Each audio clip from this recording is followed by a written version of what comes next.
Deux avions ont donc atterri cette nuit à Paris en provenance de Niamey. À leur bord, plus de 350 Français contraints d'évacuer en urgence le Niger après le putsch qui a démis le président Mohamed Bazoum et les manifestations anti-françaises qui ont suivi. Bonjour Antoine Bienvaux. Bonjour Alexandre. Vous êtes à Roissy pour Europe 1 et vous avez pu échanger avec les premiers rapatriés.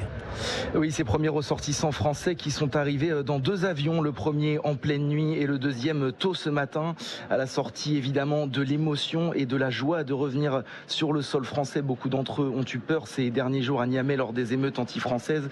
Écoutez d'ailleurs le soulagement de cette femme à la sortie de l'aéroport ce matin. À un moment donné, on a eu vraiment cette sensation de l'insécurité. On savait que tout peut basculer à tout moment. Donc du coup, on avait vraiment cette sensation d'insécurité. On n'est pas sorti de la maison. On est resté, depuis que ça a commencé, on n'est pas sorti de la maison. On était resté à l'intérieur jusqu'à ce qu'on nous a évacués.